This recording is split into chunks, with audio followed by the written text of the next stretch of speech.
I knew the vampire was real the moment it chose me as its next meal because my blood answered before my fear did. The night tasted metallic and cold, and I felt watched as I crossed the narrow street toward my apartment. I am a 26-year-old woman with dark brown skin, shoulder-length black hair worn natural, and a thin scar under my left eyebrow that never fades. My body is slim, my posture guarded, my eyes dark and always searching. I learned early to read exits, to notice footsteps, to expect disappointment before kindness. My mother used to say survival was a skill, not luck, and I believed her. When the whisper slid into my head, it spoke my name softly.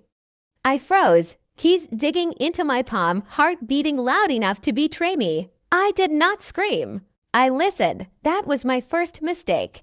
The vampire stepped from the shadow like it had been waiting there for centuries. It was tall, pale, sharp-featured, with black hair combed straight back and eyes the color of dried wine. It wore a long dark coat that never moved with the wind. Its voice was calm, almost patient, carrying the confidence of something that had never been refused. I felt smaller under that voice, like the night bent toward it. Come closer. I shook my head and backed away, my shoes scraping concrete. I asked what it wanted. It smiled, showing nothing human in its teeth. I ran, breath tearing my chest, but the street stretched longer than it should have. Every light flickered. Every door was locked. When it appeared in front of me without moving, I knew running would never save me. It did not touch me at first. It circled, studying me like a problem that interested it, like a puzzle it intended to solve slowly. I could smell iron and old rain on its skin, layered with something ancient. You are different, it said. I told it to stay away. My voice shook, but I stood straight, forcing my shoulders back. It tilted its head, amused, most big. You do not. It asked my name again, as if tasting the sound. I refused to answer. That refusal cost me. Its fingers brushed my wrist, cold enough to numb my bones. The street vanished. I woke on a concrete floor beneath humming lights. The room was a basement with stone walls and one metal door. My wrists were free, but my legs felt weak, heavy, unresponsive. The vampire stood across from me, hands folded behind its back. I am called Lucienne, it said. Remember it. I asked why it had taken me. It said it was hungry, but hunger was not the reason. It needed someone who could survive the choosing. I laughed, sharp and afraid. You kidnapped the wrong woman. Lucienne stepped closer. I chose you because you did not break when you should have. That terrified me more than the fangs I had not yet seen. Time passed strangely there. I do not know how long. Lucienne brought water but no food. When I asked about blood, it watched my face carefully. You will understand soon, it said. My body ached, my thoughts blurred, and memories slipped like water through my fingers. I focused on details to stay sane. The crack in the wall shaped like a branch. The sound of dripping somewhere far away. My breathing. When Lucienne finally spoke again, its tone was almost gentle. I will not kill you tonight. Relief hit me, followed by dread. Tonight was not a promise. I tried to bargain. I said I had family, friends, a life that mattered. Lucienne listened, unmoved. Lives always matter to the one living them, it said, not to us. I asked how many it had killed. It looked away, the first sign of something like discomfort. Enough. That answer haunted me. When it turned back, its eyes were brighter. Hunger sharpened its face. It stepped close enough that I felt cold seep into my skin. Say my name, it whispered. I refused. The lights flickered hard. The door behind Lucienne creaked open on its own, revealing darkness deeper than the basement. Lucienne smiled fully then, fangs descending slow and deliberate. Your choice is simple, it said. Walk through that door and survive what waits, or stay here and feed me now. My legs trembled as I stared into the dark, realizing the vampire was not my only danger. Whatever waited beyond that door was worse, and Lucienne was willing to watch. I stepped through the door because fear loses meaning when both choices promise death. The darkness beyond it felt alive, thick like breath held too long, and it pressed against my skin as soon as I crossed the threshold. The door closed behind me with a final metal groan that echoed in my chest. I am still the same woman, 26 years old, dark brown skin, slim build, shoulder-length natural black hair, the thin scar under my left eyebrow burning as if it sensed danger. My eyes struggled to adjust, and my hands trembled, but I forced them into fists. Survival was never about comfort. It was about movement. The space opened slowly, revealing a wide underground hall carved from stone. Red symbols were etched into the walls, glowing faintly like dying embers. The air smelled of dust, old blood, and something rotten beneath it all. I heard breathing that was not my own, not close, not far, everywhere. My name drifted through the hall in whispers, layered voices overlapping, curious and hungry. I covered my ears and walked forward anyway. Stopping felt worse. Every step echoed too loud, like I was announcing myself to unseen judges. I sensed Lucien before I saw him. He leaned against a pillar ahead, arms crossed, watching me with calm interest. He looked and changed, tall, pale, black hair slicked back, dark coat perfect as ever, eyes like dried wine catching the red glow. "You chose well," he said. His voice carried easily in the hall. I asked what this place was. He said it was a proving ground. For what? I demanded. For you. That answer made my stomach drop.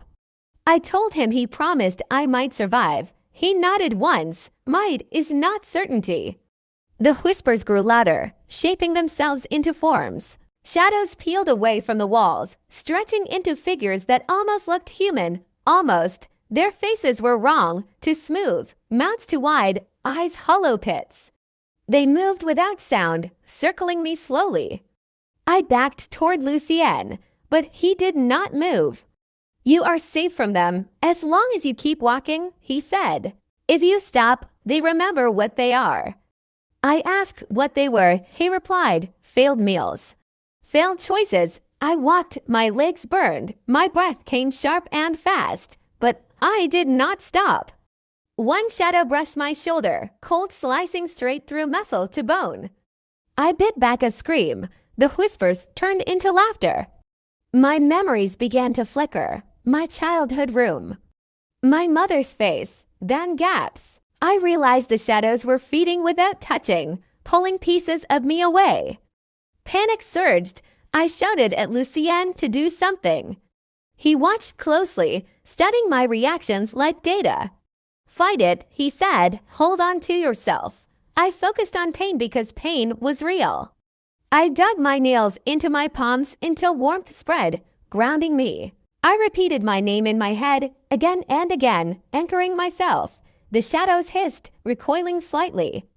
"Interesting," Lucien murmured. I hated that tone. I reached the far end of the hall where a narrow staircase climbed upward into dim light. As I placed my foot on the first step, the shadows rushed me all at once. The air screamed. Lucien moved faster than thought. He appeared beside me, his hand gripping my arm, strength iron hard. His eyes flashed bright red as he bared his fangs fully for the first time. The shadows shrieked and scattered, melting back into the walls. Lucien pulled me up the stairs and slammed a gate shut behind us. Silence fell heavy and sudden. I collapsed to my knees, shaking. He released me immediately, stepping back as if contact disgusted him. "You passed," he said. Barely. I asked what passing meant. He said I was still alive, still whole enough. I noticed his breathing was heavier now, controlled but strained. Hunger again, always hunger. I asked why he saved me if I was only a meal. Lucien looked away. "You are no longer just a meal," he said carefully. That frightened me more than before. I stood slowly, meeting his gaze. "Then what am I?" His jaw tightened. Before he could answer, a siren wailed above us, distant but growing louder. Lucien's head snapped up. His expression changed, tension slicing through his calm. They should not be here yet, he muttered. I asked who they were. He grabbed my wrist again, not gentle this time, hunters. And if they find you, they will kill you just to hurt me. The ground above us began to shake as heavy footsteps thundered closer, and Lucien pulled me into the shadows with him. I moved when Lucien moved, because his fear was sharper than mine and far more dangerous. He pulled me through a narrow passage where the stone walls scraped my shoulders and the air thinned. I am still 26, dark brown skin, slim body, shoulder-length natural black hair clinging to sweat, the thin scar under my left eyebrow aching. My heart hammered as the siren wailed above, closer now, metallic and angry. Lucien's grip was iron. He whispered instructions fast. Do not speak, do not bleed, do exactly what I do. I nodded, even though I wanted to ask 100 questions. We emerged into a forgotten transit tunnel lined with broken lights. Shapes moved at the far end, armored figures with helmets and long weapons that hummed softly. Hunters. The word settled cold in my stomach. They moved with precision, scanning, listening. Lucien pressed me flat against the wall, his body shielding mine. I could smell old rain and iron again. He closed his eyes, focusing, and the tunnel dimmed as if shadows bent toward him. Stay behind me, he breathed. If they see your eyes, they will know. I did not ask how he knew. Trust felt forced, but necessary. A voice echoed down the tunnel, amplified and calm. Lucien, surrender the asset. No harm is required if you comply. Lucien's jaw tightened. Asset, I hated that word more than meal. He leaned close to my ear. They believe you are bait. If they capture you, they will drain you slowly to study what makes you different. My stomach lurched. I asked why I was different. His answer was a whisper. You resist us. Few do. Footsteps advanced. Red lights cut through darkness. Lucien stepped forward alone, hands visible. I stayed hidden, me shaking. He spoke evenly, negotiating like this was business. The hunters spread, flanking. One turned its helmet toward my shadow. I held my breath until pain bloomed behind my eyes. The helmet paused. Lucien moved instantly, slamming into the hunter with inhuman speed. Chaos exploded. Weapons fired, light burning hot. I ran when Lucien shouted my name. The sound of it felt wrong and intimate. I sprinted down the tunnel, boots pounding, lungs screaming. My vision blurred as heat grazed my arm. Blood ran warm. I pressed my hand tight, remembering his warning. Do not bleed, too late. The shadows reacted, thickening, crawling toward me like smoke. I burst through a rusted door into night air, gasping. The city above looked normal, unaware. Sirens screamed behind me. I hid between dumpsters, shaking, blood soaking my sleeve. Lucien appeared beside me, eyes blazing, fangs bared, coat torn. He grabbed my bleeding arm, pressing hard. His control snapped for a second. I saw hunger naked and raw. He pulled back with visible effort. If I drink now, he said, his voice breaking slightly, I will not stop. I believed him. I believed something else too. He was fighting himself for me. The hunters spilled into the alley, weapons raised. The sound cracked the air and time fractured into sharp pieces that cut my thoughts. I felt Lucien's body collide with mine as we fell, the impact knocking breath from my lungs. Pain flared along my ribs and my ears rang. The hunters shouted orders, boots splashing through puddles, metal clanging. I rolled, dragging myself toward a low stairwell while Lucien rose again, impossibly fast, intercepting another blast with his shoulder. Steam hissed from burned fabric. He roared, a sound that shook my bones, and the shadows obeyed him, surging outward like a living tide. They swallowed light, muffled sound, and for a heartbeat the alley belonged only to us. I crawled, every movement a decision against panic, focusing on my breath, my name, my body. I reached the stairwell and tumbled down into damp darkness, clutching my bleeding arm, tears mixing with rain. Above, weapons fired again. Lucien shouted my name once more, louder, urgent, afraid. I froze, torn between survival and loyalty I did not understand. The steps shook as something heavy descended. A hunter's light cut across the stairs, pinning me. I looked up into the helmet visor and saw my reflection small and shaking. The voice spoke again, close now, almost kind. You cannot run forever. I felt a presence behind the hunter, cold and familiar. Lucien's hand closed around my shoulder from the dark. Steadying me, trust me, he said softly. I did not know if he meant trust him to save me or trust him to end me, and that uncertainty was the most terrifying truth of all. Lucien stepped in front of me, choosing without looking back. Run, he said. I did not move. I could not.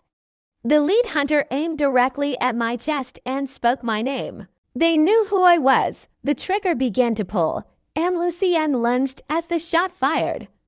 My pulse thundered as the hunter tightened its grip, pain flaring bright.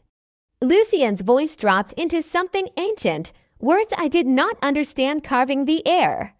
The shadows thickened again, crawling up walls, across faces, inside fear.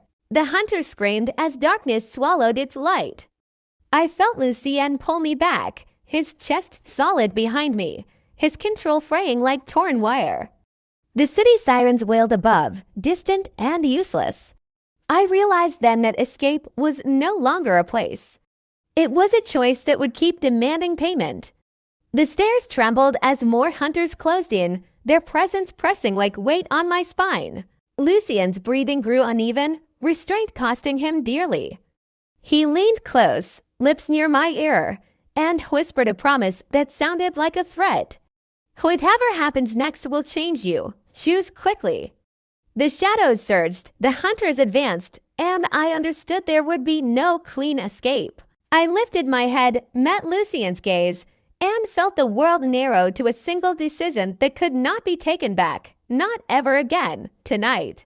I chose Lucien because the alternative was a cage made of intentions worse than death. I moved toward him as the shadows surged, and the hunters advanced with disciplined fury. I am still the same woman, 26 years old, dark brown skin, slim frame, shoulder-length natural black hair matted with sweat. And rain, the thin scar under my left eyebrow pulsing like a warning light. Lucien felt my decision before I spoke. His body stiffened, and something old and dangerous settled behind his eyes. Stay behind me, he said again, but this time his voice shook. I knew then that whatever line we were about to cross, there was no crossing back. The hunters flooded the stairwell, weapons raised, light slicing through shadow. Lucien moved like a storm contained in skin. He struck fast, brutal, precise, never lingering. I pressed myself against the wall, forcing my breathing slow, my thoughts sharp. I counted steps, angles, exits, because panic would get me killed faster than any weapon. A blast scorched the stone near my head, heat flaring. I ducked, ears ringing. Lucien roared again, the sound vibrating through bone, and the shadows answered him, twisting around Hunter's limbs, dragging them screaming into darkness that swallowed their lights whole. Blood splashed the steps, slick under my hands. The smell hit me hard, metallic and warm, making my head spin. Lucien staggered, a glowing wound burning through his side. He looked at me then, really looked, and I saw the conflict tearing him apart. Hunger, control, choice. One hunter remained pinned against the wall by shadow, struggling. The leader, their helmet cracked, visor shattered, revealing a human face marked with scars and certainty. She looked at me, not Lucien. You are the key, she said calmly. You do not belong to him. I shook my head, backing away. Lucien snarled, but did not strike. The hesitation cost him. The hunter triggered a device at her wrist. The shadows recoiled like burned skin. Light exploded outward, white and searing. I screamed as pain tore through my skull, memories flashing and breaking. Lucien collapsed to one knee, gasping. The hunter aimed at his heart. I did not think. I lunged, grabbing the weapon barrel, heat burning my palms. The shot went wide, ripping stone. The hunter stared at me, shocked. You chose wrong, she said. I replied without meaning to, maybe, but I chose. Lucien used that second to move. When he struck, it was final. Silence fell heavy and awful. The hunter lay still. The light device sputtered and died. Lucien stood over the body, shaking, blood dripping from his fingers. He turned to me slowly, eyes blazing red, breath ragged. My arm throbbed where I had been grazed earlier, blood still seeping. His gaze locked on it, and I saw a strange shudder. He took a step toward me, then another, stopping only inches away. I could feel the cold radiating from him, the hunger roaring just beneath skin. "Say stop," he whispered. "If you want me to stop, say it now." Fear clawed my throat, but beneath it was something else, trust, fragile and terrifying. I remembered the shadows, the hunters, the word asset. I remembered choosing. I lifted my chin, forcing my voice steady. "Do not kill me." Lucien closed his eyes, jaw tight. "That was not the word," he said. I knew he was right. My blood pulsed, loud in my ears. I shook my head. "Just do not kill me." His hands came up, hovering near my shoulders, trembling with control. I felt small, breakable, powerful all at once. When his fangs pierced my skin, pain flared sharp and bright, then faded into something dizzying and warm. I did not scream. I clutched his coat, grounding myself in texture and breath. He drank carefully, controlled, like a man walking a blade edge. Images flashed behind my eyes, not memories but feelings, loneliness stretching centuries. Hunger without end, guilt heavy as stone. Lucien pulled back abruptly, breathing hard, eyes wide with shock and something like fear. He stared at me as if seeing me for the first time. I swayed, knees buckling, and he caught me instantly. "You should not have felt that," he said hoarsely. I asked what I felt. He did not answer. Instead, he pressed his palm to the wound, and it closed beneath his touch, skin knitting with unnatural speed. The world tilted. The city sounds returned above, distant and ordinary. Lucien held me close for a second too long, then stepped back, expression guarded. "They will come again," he said, "stronger, smarter, and now they know what you are becoming." I asked him what that was. He looked at me with an intensity that made my chest ache. "Something they cannot control," he said. "Something I should never have touched." Sirens wailed in the distance, closer now. Lucien turned toward the shadows, already planning escape. I realized my heartbeat sounded different, louder, faster, unfamiliar. The night felt sharper, brighter, hungrier. Lucien extended his hand to me, hesitation clear. "If you stay with me," he said, "you will never be human again. If you leave, they will hunt you until you are dead." I stared at his hand, at the blood drying on my skin, at the city that suddenly felt very far away. The choice pressed down on me, heavier than the last. And this time, it would not only change my life, it would change what I was. I took Lucien's hand because fear had already rewritten the rules of my life. His grip was cold and steady, grounding me as the city blurred past in streaks of light and shadow. We moved across rooftops and alleys with impossible speed, the night folding around us like a secret. I am still a 26-year-old woman with dark brown skin, a slim body, shoulder-length natural black hair, and the thin scar under my left eyebrow, but my senses were no longer the same. Every sound ran clear, every smell carried meaning. My heartbeat thundered too fast, too strong, like it was trying to escape my chest. I realized I could hear Lucien's breathing, measured and controlled, as if he was afraid to want anything at all. We hid in an abandoned building overlooking the river, its windows shattered and walls layered with old graffiti. Lucien sealed the entrances with shadows that clung like living ink. He paced while I sat on the cold floor, hugging my knees, trying to stay calm. I asked him what he did to me. He stopped immediately, turning to face me. "I did not turn you," he said firmly. "I would never do that without consent." "Then why do I feel like this?" I asked. He hesitated.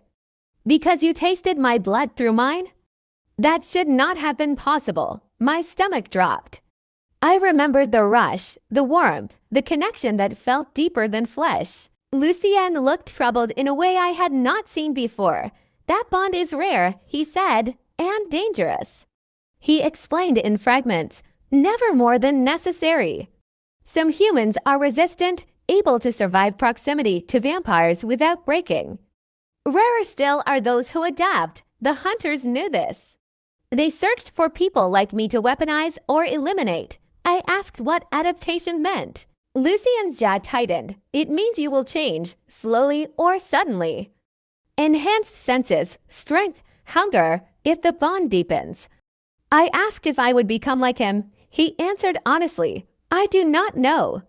That uncertainty felt worse than any threat. Hours passed. The night deepened. I tried to sleep, but every noise pulled me awake. My thoughts moved too fast, circling fear and anger and something darker beneath it all. I accused Lucien of using me. He did not deny it immediately. Finally, he said, I chose you because you could survive. I kept you alive because I wanted to believe that choice could mean something else. The truth hurt more than lies would have. I stood, my legs steady despite exhaustion. I told him I was not his experiment or his excuse. If he planned to control me, he should have let the hunters kill me. Lucien flinched as if struck. Before he could respond, pain lanced through my skull, sharp and sudden. I cried out, dropping to my knees as images flooded my mind, bright rooms, white lights. People strapped to tables, screaming as needles pierced skin. Hunters, their memories. Lucien rushed to my side, alarmed. You are seeing them, he said. That should not happen yet. My vision swam. I saw a symbol burned into walls, the same one etched into the underground hall. A location, a plan. They were regrouping. They were coming for me, not as bait, but as a prize. I told Lucien what I saw. His expression hardened into resolve. They will try to force the change, he said. If they succeed, you will lose yourself. I asked if there was a way to stop it. He met my eyes. Yes, his answer scared me. Distance, control, or a full turning under protection.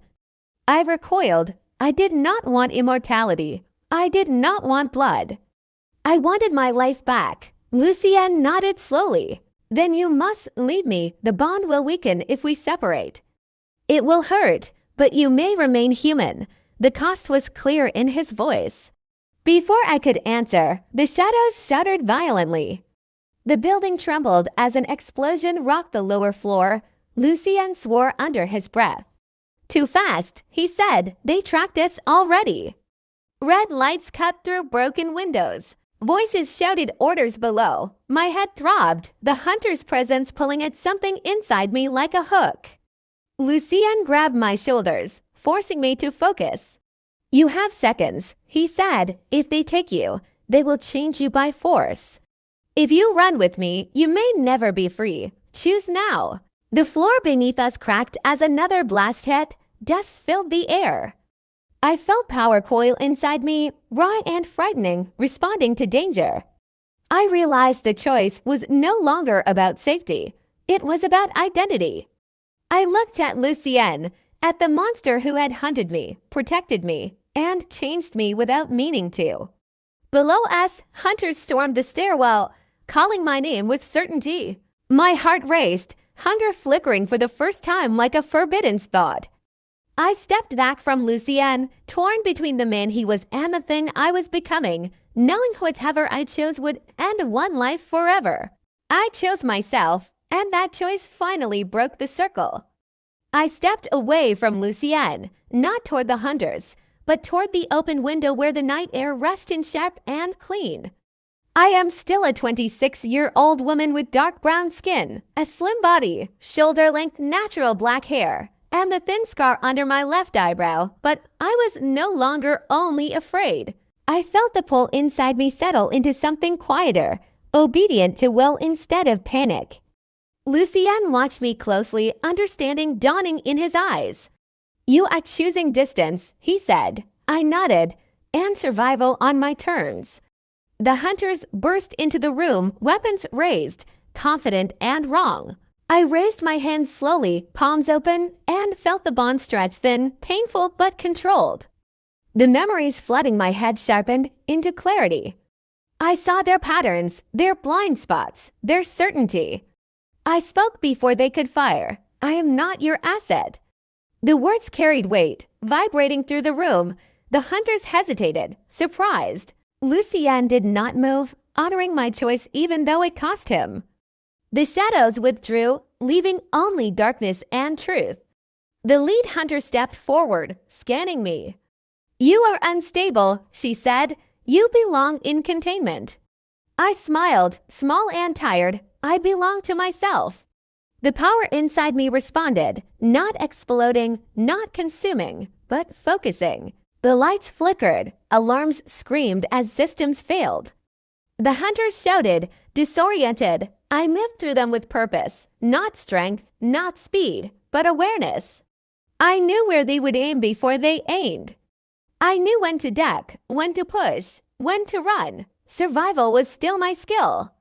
Lucien covered my escape without touching me, fighting with restraint born of respect. When I reached the stairs, I did not look back until I was outside, the river wind cutting through smoke and sirens. The city absorbed me like it always had. By the time the hunters regrouped, I was gone. I felt the bond loosen further, a dull ache instead of a roar. I walked until dawn threatened the sky, until the world felt ordinary again. Days passed, then weeks. The changes slowed, then stabilized. My senses remained sharp but manageable. The hunger never returned. I learned to shield my thoughts, to ground myself in routine. The hunters searched, but without the bond, I was just another woman moving through crowds. Lucien did not come for me.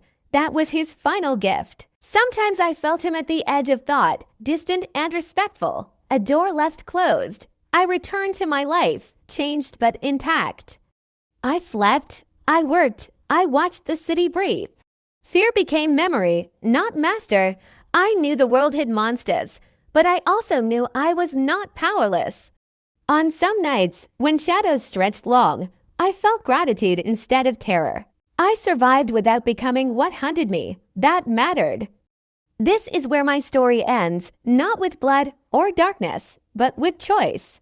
If you want more dark, suspense-filled stories like this, subscribe and stay with me. More stories are waiting.